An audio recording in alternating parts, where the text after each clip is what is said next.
மகாராஷ்டிராவில் ஒரு வில்லேஜில் ஒரு குட்டி பொண்ணோட ஸ்டோரி தான் இது. சின்ன வயசுலேயே 12 வயசுலேயே கல்யாணம் பண்ணி வச்சிடறாங்க. அங்கே போன இடத்துல ரொம்ப அப்யூஸே, அவளை ரொம்ப கஷ்டப்படுத்துகிறாங்க. ஸோ அவங்க அப்பா வீட்டுக்கே கூட்டிகிட்டு வந்துட்டாங்க.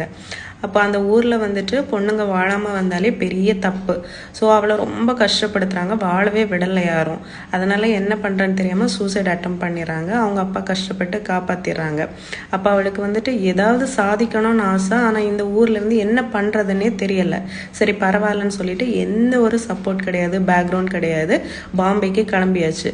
கிளம்பி என்ன பண்ணுறேன்னு தெரியாமல் டெய்லரிங் கொஞ்சம் தெரியும், அதை வச்சு எதாவது பண்ணலான்னு சொல்லி டெய்லி 2 rupees 3 rupees தான் கிடைக்கும். அந்த ஒரு சின்ன இன்கம்ல சர்வைவலுக்காக ஆரம்பிச்சு அவங்க லைஃப்பை சக்சீட் பண்ணலாம் அப்படிங்கிற ஒரு இதோட கனவோட ஆரம்பிச்சாச்சு. அப்போ டே டைம் நைட் டைம் எல்லாமே அந்த ஒர்க்கு தான், அதை தவிர வேற எதுவுமே தெரியாது. ஸோ அதை நல்லா பண்ணலான்னு பண்ணிட்டே இருக்காங்க. ஸோ அவங்களுக்கு டெய்லி எஃப்எம் கேட்குற பழக்கம் இருக்கிறதுனால கேட்டுட்டு இருக்கும்போது தலித்துக்கு ஒரு லோன் ஆஃபர் பண்ணுறாங்க கவர்மெண்ட்ல இருந்துன்னு அவங்க கேட்குறாங்க. உடனே அந்த லோனை நம்ம யூஸ் பண்ணிக்கணும் அப்படின்னு சொல்லிட்டு அந்த லோனை வாங்கி ஒரு டெய்லரிங் தெரிஞ்சனால பொட்டிக்கு ஆரம்பிக்கலாம்னு சொல்லி ஆரம்பிச்சிடறாங்க. கூடவே ரிமைனிங் இருந்த அமௌண்ட்டுக்கு ஒரு ஃபர்னிச்சர் ஷாப்பும் பேரலாக ஆரம்பிக்கிறாங்க.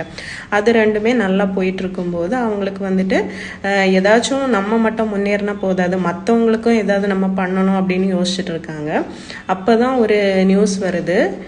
ஒரு கம்பெனி, அவங்களுக்கு 3 நாள் கம்பெனிஸ் பேரலாக இருக்குது, எல்லாமே ஃபெயிலியர் ஆக போகுது. விச் மீன்ஸ் அந்த கம்பெனியை ரன் பண்ண முடியலை. அப்போ அதை யாராவது வாங்குறதுக்கு கவர்மெண்ட் ஆஃபர் பண்ணுறாங்க. இவங்களுக்கு ஃபுல் அமௌண்ட்டை பே பண்ண முடியாது. ஸோ கவர்மெண்ட் கிட்ட போய் பேசி அதை கன்வின்ஸ் பண்ணி அதுலேருந்து 25% ரெடியூஸ் பண்ணி அவங்க அந்த அமௌண்ட்டை சேங்ஷன் பண்ணி வாங்குறாங்க. அது என்னென்னா காமினி டியூப்ஸ், காமினி ஸ்டீல்ஸ், இந்த மாதிரி ரொம்ப 2-3 பிஸ்னஸ் இருக்குது. ஸோ அதை வாங்கி ஆரம்பித்து வித்தின் 3 months அந்த மொத்த கடனையுமே அவங்க இது பண்ணி முடிச்சிட்டாங்க, கெட்டி முடிச்சிட்டாங்க. அந்த மாதிரி அவங்க growth அவ்வளவு வாஸ்ட் டிஃப்ரென்ஸாக இருந்துச்சு. ஒரு டெய்லரிங் மிஷினில் ஆரம்பித்து மல்டி மில்லியனியர் 1000 crores வரைக்கும் அவங்க இன்கம் இப்போ இருக்குது. அவங்க வேற யாரும் இல்லை, கல்பனா சரோஜுங்கிறவங்க தான். பத்மஸ்ரீ அவார்டு வின் பண்ணியிருக்காங்க. அது மட்டும் இல்லை, நிறைய அவார்ட்ஸ் வின் பண்ணியிருக்காங்க. ஸோ நம்ம என்ன யோசிச்சுட்டு இருப்போம்னா, நமக்கு யாருமே சப்போர்ட் பண்ணலையே, நம்மக்கிட்ட எந்த இன்வெஸ்ட்மெண்ட்டுமே இல்லையே, பிஸ்னஸ் பண்ணுறதுக்கு எதுவுமே இல்லையே அப்படின்னு யோசிச்சுட்டு இருப்போம். அவங்களுக்கு தெரிஞ்சதெல்லாம் ஒன்று தான், டெய்லரிங் தெரியும்.